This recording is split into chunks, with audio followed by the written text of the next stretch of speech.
40 വർഷങ്ങൾക്ക് മുമ്പുള്ളൊരു സംഭവമാണ്. കൃത്യമായി പറഞ്ഞാൽ 43 വർഷം. 1980 ഞാനന്ന് തൃശ്ശൂർ അരുണാട്ടുകരയിലുള്ള ഡ്രാമ സ്കൂളിലൊരു വിദ്യാർത്ഥിയായിരുന്നു, നാടക വിദ്യാർത്ഥിയായിരുന്നു. അപ്പോൾ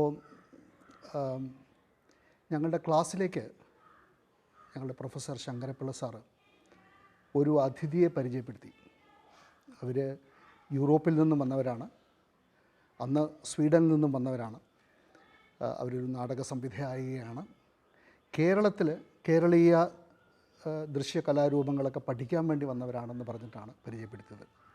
മായ താങ്കബർഗ് എന്നുള്ള സംവിധായികയായിരുന്നു അത്.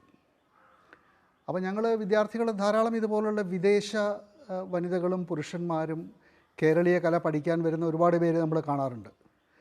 പക്ഷേ ഇത് ആധുനിക നാടകവേദിയിൽ കൂടി പഠിച്ച ഒരാളാണെന്നറിഞ്ഞപ്പോൾ ഞങ്ങൾക്കൊരാഗ്രഹമുണ്ടായി, അവർ പഠിച്ച ഒരു നാടക വിദ്യകൾ ഞങ്ങൾക്ക് കൂടി പ്രയോജനപ്പെടുന്ന രീതിയിൽ ഒരു പ്രൊഡക്ഷൻ ചെയ്യാൻ പറ്റുമോ എന്ന് ഞങ്ങൾ ആഗ്രഹിച്ചു. ഞങ്ങൾ ഫസ്റ്റ് ബാച്ചിലുണ്ടായിരുന്ന വിദ്യാർത്ഥികൾ ആഗ്രഹിച്ചു.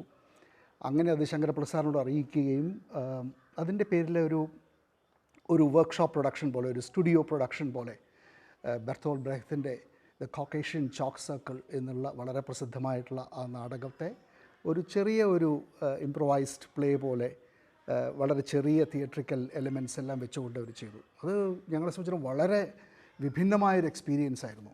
കാരണം ഈ ബെർത്തോൾഡ് ബ്രെഹ്ത്ത് എന്നുള്ളതും തിയേറ്റർ ഓഫ് ഏലിയനേഷനും ഒക്കെ ഇങ്ങനെ പറഞ്ഞ് ഒരു അക്കാഡമിക്കായി കേട്ടിട്ടുണ്ടെങ്കിലും ഇതെങ്ങനെയാണ് ശരിക്കും പ്രയോഗത്തിൽ കൊണ്ടുവരുന്നത് ഞങ്ങൾക്ക് അറിയാത്ത ഒരു അവസ്ഥയായിരുന്നു. അത് കേരളത്തിൽ നിന്ന് തന്നെയല്ല, ഇന്ത്യയിലെ മറ്റേത് ഭാഗത്തിലും ഇതിൻ്റെ ഒരു ഓത്തൻറ്റിക് ഒരു പ്രാക്ടീസ് എങ്ങനെയാണെന്ന് അറിയുന്ന ഒരവസ്ഥ ഉണ്ടായിരുന്നില്ല. അപ്പോൾ ഇത് വലിയൊരു ഓപ്പർച്യൂണിറ്റിയായി ഞങ്ങൾക്ക് തോന്നി.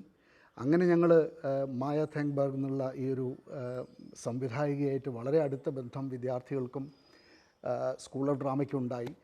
അതിനെ തുടർന്ന് അവരുടെ വിസിറ്റ്സ് ഏറെക്കുറെ ഓരോ വർഷം തോറും അല്ലെങ്കിൽ 2 വർഷങ്ങൾ കൂടുന്തോറും അവർ കേരളം സന്ദർശിക്കാൻ തുടങ്ങി.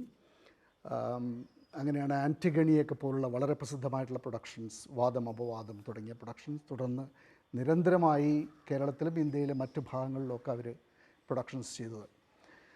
സ്വിറ്റ്സർലൻഡിലാണ് മായ താങ്ക്ബർഗ് ജനിക്കുന്നത്. അതിനുശേഷം അവരുടെ തിയേറ്റർ വിദ്യാഭ്യാസം യൂറോപ്പിലെ പല ഭാഗങ്ങളിലായിരുന്നു, ജർമ്മനിയിലുണ്ടായിരുന്നു. അവർ ജാക്വെ ലെക്കോക്ക് എന്നുള്ള ഒരു വളരെ പ്രസിദ്ധനായിട്ടുള്ളൊരു നൃത്ത സംവിധായകൻ്റെ ഒരു സ്കൂളിലാണ് അവർ ഈ ആംഗിക ചലനത്തെക്കുറിച്ചുള്ള പഠനങ്ങൾ പഠിച്ചത്. അതിനുശേഷം ഒരു ക്ലൗൺ ആയിട്ട് അവർ പല ഭാഗങ്ങളിലും, യൂറോപ്പിൻ്റെ പല ഭാഗങ്ങളിലും വർക്ക് ചെയ്തു. തിയേറ്റർ ആൻഡ് എഡ്യൂക്കേഷനിൽ അവർ വളരെ കോൺട്രിബ്യൂട്ട് ചെയ്തു. സ്വീഡനും ഫിൻലൻഡും ഒക്കെ പരന്നു കിടക്കുന്ന അവരുടെ തിയേറ്റർ പ്രവർത്തനങ്ങൾ ഇന്ന് വളരെയധികം സവിശേഷ ശ്രദ്ധ ആകർഷിക്കുന്നതാണ്. ആ സമയത്താണ് അവർക്ക് ഓറിയൻ്റൽ തിയേറ്ററിനെക്കുറിച്ച്, നമ്മളുടെ ഏഷ്യൻ രാജ്യങ്ങളിലുള്ള തിയേറ്ററിനെക്കുറിച്ചുള്ള വലിയ കൗതുകം ഉണ്ടാവുകയും അത് പഠിക്കാൻ ആഗ്രഹിക്കുകയും ചെയ്തത്. അവരങ്ങനെ ഇന്ത്യയിലെത്തുന്നു. ഇന്ത്യയിൽ കഥകളി പഠിക്കാനും കൂടിയാട്ടത്തെയൊക്കെ മനസ്സിലാക്കാനും ഒക്കെ ആയിട്ടാണ് അവർ വരുന്നത്. ഞങ്ങളുടെ തന്നെ മറ്റൊരു ഗുരുവായിട്ടുള്ള ശ്രീ കൃഷ്ണൻ നമ്പൂതിരി എന്നുള്ള വളരെ പ്രസിദ്ധനായിട്ടുള്ള കഥകളി നാടക ടീച്ചർ, അദ്ദേഹത്തിൻ്റെ കീഴിലാണ് പഠിക്കാൻ തുടങ്ങുന്നത്. അങ്ങനെയാണ് ഡ്രാമ സ്കൂളുമായും കേരളവുമായിട്ടൊക്കെയുള്ള സമ്പർക്കം ഉണ്ടാകുന്നത്. തുടർന്നും അവർ തിരിച്ച് ഫിൻലാൻഡിലും യൂറോപ്പിൻ്റെ പല ഭാഗങ്ങളിലും വളരെ പ്രസിദ്ധമായിട്ടുള്ള കുറേ പ്രൊഡക്ഷൻസൊക്കെ ചെയ്യുകയുണ്ടായി. So Maya, welcome back again to Kerala, and it's a delight to meet you every time when you visit Kerala, and a whole lot of memories come alive when you're with us here. So tell us, you have been trained under the best in Europe, Jacques Lecoq, and in systems like Stanislavski and Bertolt Brecht and all that. And you have experienced almost all forms of theatre expressions in Europe. But what made you come to India? What was not satisfying enough for you as a theatre practitioner in Europe so that you want to search out to India and come here? I searched long time also is that big masters, and their work was based, like the European theatre is, on the word. The word. Speaking. And my interest has always been a theater where movement is the most important. The word should be there also, but the body language, body expression, and also stylized theater body expressions. And in the 60s in Europe was the time of physical, so-called physical theater. And Barba and other big, Grotowski, they promoted physical theater. And they said they had traveled in India and made their experience. And I thought, I don't want second-hand experiences. I go myself. And I came to Kerala for Kathakali. I saw a performance of Kathakali in Stockholm, and I was convinced that is it. So I came to Kerala, and by Professor Avasti in Delhi, I got a recommendation to Shankara Pillai. And he said, yeah, there he will know where Krishnan Nambudri, your teacher, lives. And I went there, and in the first 5 minutes, we got a very good contacts. For I heard later and understood much later that Shankara Pillai was also searching for a stylized theater. Not at that time, not for only psychological theater. And I also was running for stylized theater, maybe stylized in another way, so physically.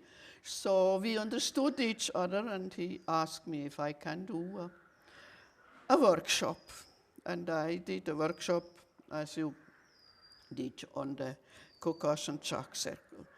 And Ramanujan was taking up the team. We worked with bamboo sticks. Yes. And exercises come from Peter Brook's workshop by my teacher, Radu Penșulescu.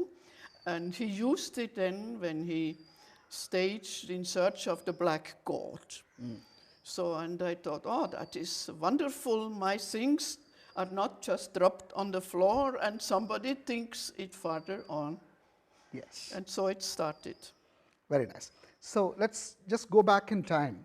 You're training at Lecoq. I am asking this question particularly because in the context, many theatre enthusiasts, young people, are thinking of going abroad and studying theatre. So just give us some insight into the theatre schools, the movement schools in Europe, especially Jacques Lecoq, where you studied. And what would be the advantages that they would have? So what should they look for and all that? It's to say now most of these schools are not anymore. It was the fancy of the 60s, 70s to free the body and, in Europe and leftist student movements who in a way bought that to roll. And that was Grotowski and Jacques Lecoq, Etienne de Croo, also the very correct mime. Nowadays, what is over? There are small schools and students of Lecoq or of Grotowski, and their students are teaching. Right. And the things get washed out. So I had to found my own school. I thought, if I want actors who can do that, I have to train them. And I had founded my own 4-year course where I combined a lot of different styles, led that school for 10 years. Within the acting systems, Stanislavski system is very well known in India too. Because it is used also in film acting and so on. So, but there are very few people who have directly experienced it from teachers who have learned it from the masters. So, can you give us a brief insight into what Stanislavski's system for you and how it can be applied even today's theatre? The Stanislavski system is the basis of acting. It has to do with concentration on the problem the actor has to solve, because drama is always conflict. There is no drama without conflict. Okay, nowadays youngsters do a lot of plays where there are no conflicts anymore. That is research. But drama is conflict. And Stanislavski is the first who built that from scratch. And also the contacts, the actor's social contact on stage is not like in Kathakali, you look at another angle and you don't interfere with your partner. You don't listen what your partner really is saying. Right. And he builds that as a basis, who still in any method, any method you use, this is important. Also in Kerala, where political theatre was very strong at one point of time, the name of Bertolt Brecht is used very much, sometimes in a wrong way as well, its practices.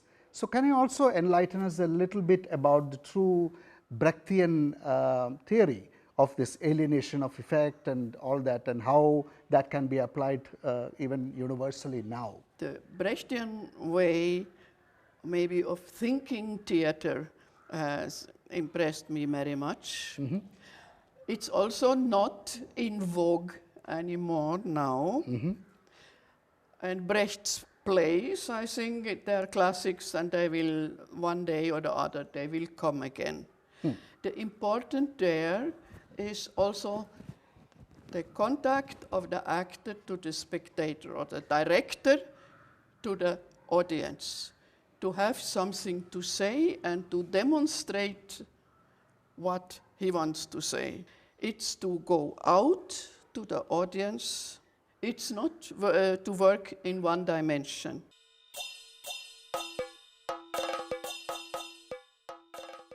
The distancing effect, the alienation. So is that contrary to the Western idea of art, of catharsis and identification? Now it has come out that the alienation of Brecht is a big, big misunderstanding. Yeah. Because Brecht took that idea from China, from Mei Langfang, and he admired. Mei Langfang had a fantastic technique, and he demonstrated in the social gown and tie, and that Brecht thought that is the effect and he brought it to Europe. And his followers understood the alienation to something who is not emotional. An intellectual engagement with the content? Yeah, it was more intellectual. It's more intellectual thinking. I think that is finally a very good thing.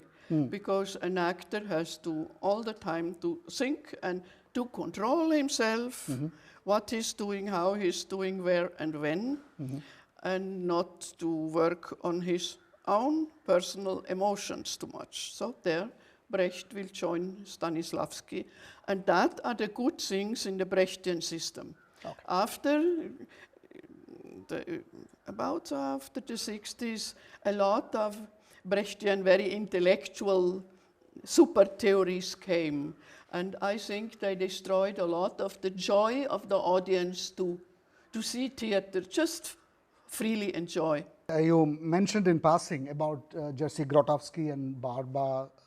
Can you explain a little bit more of the experiences of that kind of theater activities? That was the theater, it's also not anymore, where the actor is giving himself, opens himself and gives his private emotions to the audience. It's a kind of offering to the audience. It's very religious, and it has been very touching, the performances. And that needs a training of the actor who is very rigorous. Nobody nowadays starts that training anymore, because in theater schools, they want quick results. Right. So there is no follow-up on that system? Very little.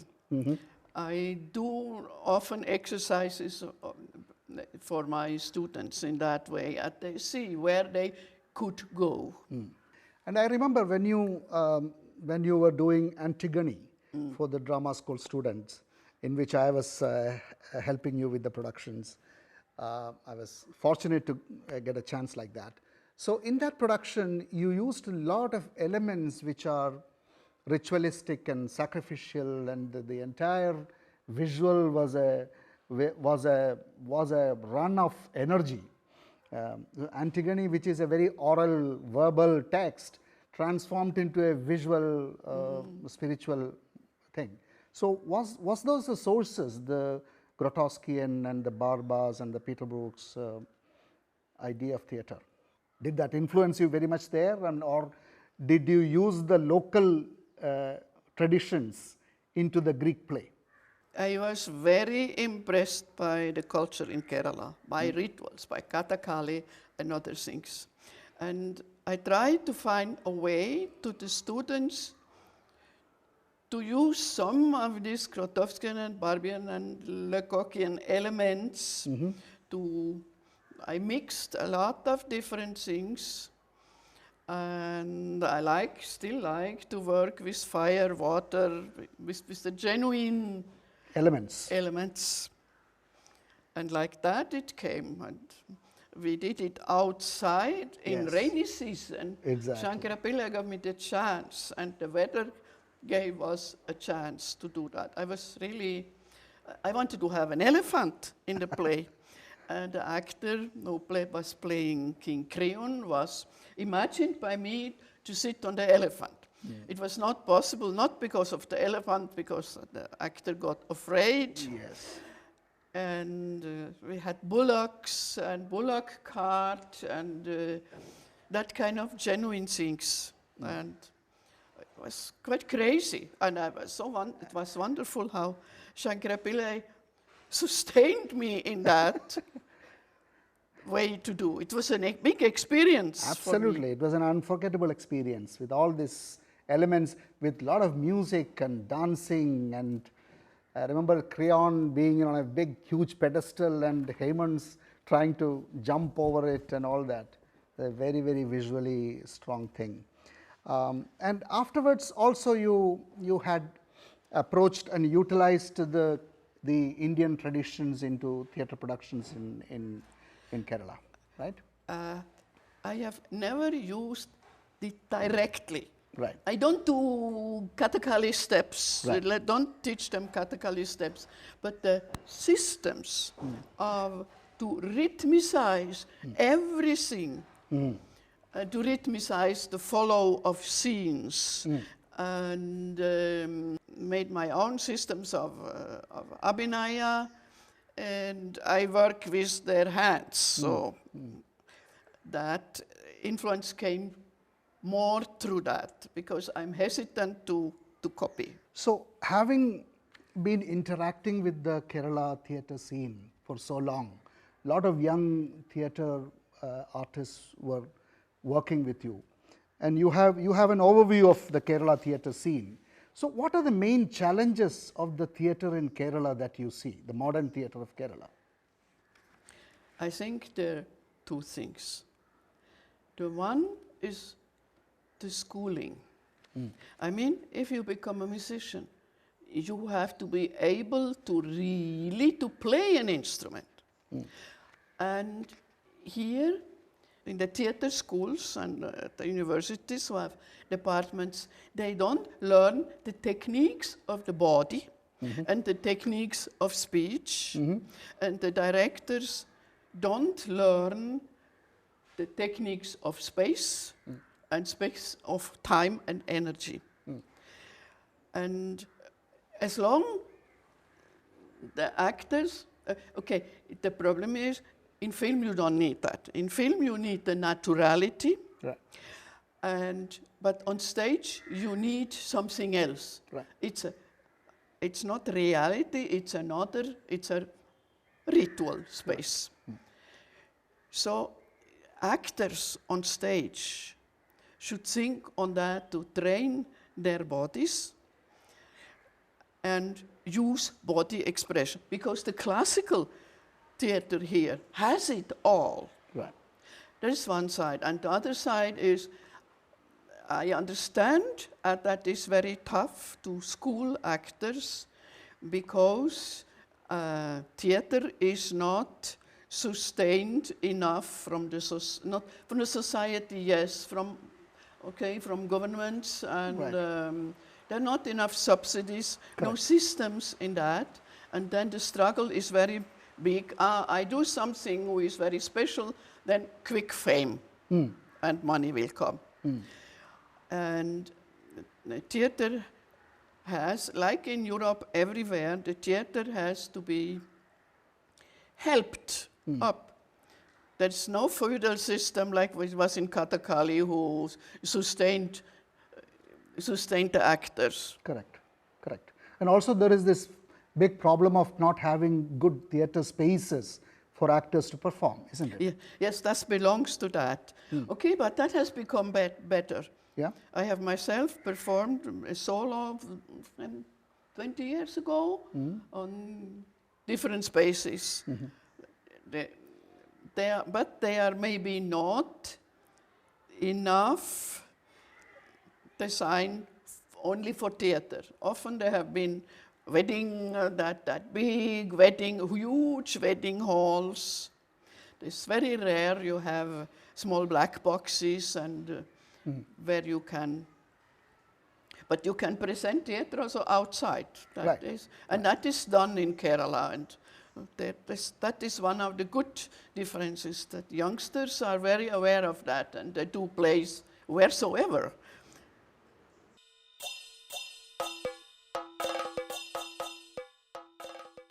Theatre lovers like me have a sense of criticism watching today's plays, today's productions, especially in Kerala.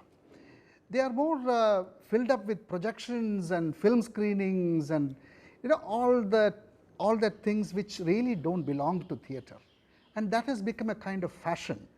Yeah. Does that come from European traditions, or is it a kind of an aberration happening in Kerala?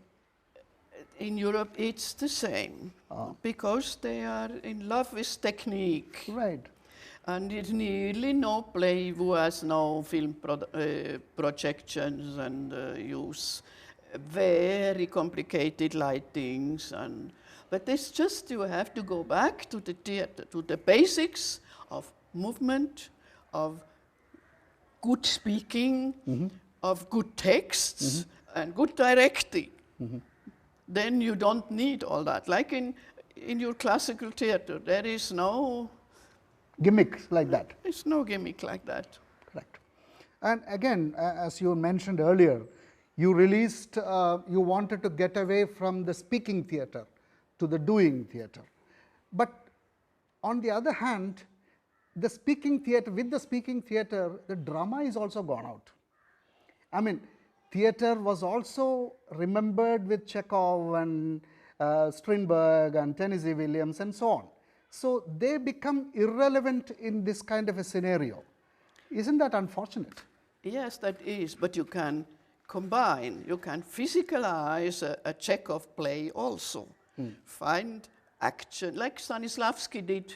Right. He was, and physicalize, not just standing around actors. That is the point. It doesn't mean be big acrobatics, right, but the body in control and images. We spoke earlier about Fellini. It's just that way of thinking. Theater, another dimension with images. I think for me it's the theater of images. In your experience with the Kerala theatre, you have met so many stalwarts of Malayalam theatre. You have had interactions with them. So I'll name a few. Just give us a brief, your impressions about this person and your experiences with this. The masters that you have met in Kerala theatre, like G. Shankara Pillai. Can you talk about him briefly?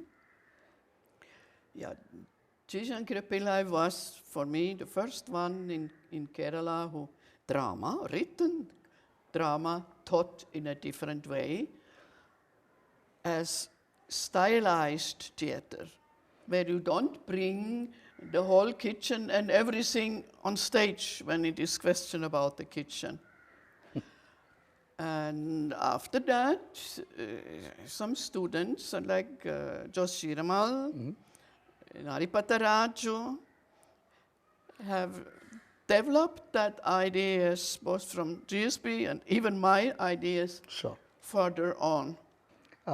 S. Ramanujam, who was Yes, Ramanujan was a great theater person who was experimenting all his life in theater field. No performance looked like the other. And I think that what this is about, not if you have a result, don't make a receipt of it and copy it on the next thing. It's the same. right. Yeah, don't make the same dosha. Krishnan Nambudiri, your Kathakali teacher. Can you just remember him? He was a maverick Yes. of theater. He was a Kathakali dancer. He could dance Bharatanatyam. He has that Uday Shankar tradition Correct. behind him. And in School of Drama, he tried to involve that into drama also. Also, a nice, good try to combine Malayali theater with the classical coming basically from abroad. Correct. And of course, these students that you mentioned, Jose, P. Balachandran, Naripataraju. So, what do you foresee in there? Yeah, Jose and Balachandran is gone from these students whom you had interacted at that time. There are probably a lot of others. I have to admit, I have not seen enough performances. Right. And I hear sometimes and experiment, and I trust that they could put a small seed somewhere, and somewhere they don't need to even to realize that comes from that. They do good work who brings the Kerala theater further on. One of the unique dynamics only of theatre is the interaction, the live interaction between the audience and the performers. So, what are your concepts about that? My concept is the audience doesn't necessarily need to understand in an intellectual way a play. Mm-hmm. It has to be built for both for the professor and for the simple man. The simple man will see other things, maybe even, like Grotowski speaks about, will understand the play better by the emotional output, by movement, and to enjoy it. It's not to work on, we have to make it so very, very clear. And I think this is even for children's theater. Sometimes also in children's theater, one makes the fault to try to be too clear. Children understand more sometimes more as we think. Sure. It's also, and then the other is, it works only for the audience when the actors also have a real communication and listen what the other is saying and not acting for themselves. Then on the stage and the audience, the collective experience will arise. Right. So now today we are in Rangaprabad, in which you are starting a workshop. You are taking a workshop tomorrow onwards. Rangaprabad is known for Kochunarayana Pillasar's sacrificial work in theatre, in children's theatre. He was also a disciple of Shankara Pillasar, which is now run by Geeta, his able daughter. So, what is the kind of plan that you have for the workshop, and what kind of, for children's theatre, is there any different kind of approach you want to take? What I wish to give is to think back to basis. What is needed for the theater, and how can that get be built? I don't come and say, do like that and do like that. Oh, the director from abroad comes. No, I want them also to say, from here you have to develop yourself. Right. I do my theater, you do yours. So thank you, Maya, for spending time with us, talking about theatre, your experiences in Kerala and so on. So Maya പറഞ്ഞതിൽ പ്രധാനപ്പെട്ട കാര്യം, ഒരു നാടക സംവിധായിക, ഒരു അധ്യാപിക എന്നുള്ള രീതിയിൽ സ്വന്തം തിയേറ്റർ സങ്കല്പങ്ങൾ, അനുഭവങ്ങൾ പകർന്നു കൊടുത്തുകൊണ്ട് വിദ്യാർത്ഥികളിൽ നിന്നും അവരുടേതായിട്ടുള്ള ഭാവനകൾ, അവരുടേതായിട്ടുള്ള ശൈലികൾ രൂപപ്പെടുത്തിയെടുക്കാനാണ് അവർ ശ്രമിച്ചിരുന്നത്. അതിൻ്റെ വലിയൊരു ഫലം നമ്മളുടെ നാടകവേദിയിലും മറ്റ് ദൃശ്യകലാവേദിയിലൊക്കെ ഇന്ന് പ്രകടമാണ്. സോ കേരളം മായ താങ്ബർഗിനെ പോലുള്ള ഒരു നമ്മളുടെ ഒരു അതിഥി സംവിധായക കലാകാരിയായിട്ട് വളരെ കടപ്പെട്ടിരിക്കുന്നു. അവരോടൊന്ന് സംസാരിക്കാൻ സാധിച്ചതിൽ എനിക്ക് വ്യക്തിപരമായും വലിയ സന്തോഷമുണ്ട്. നന്ദി.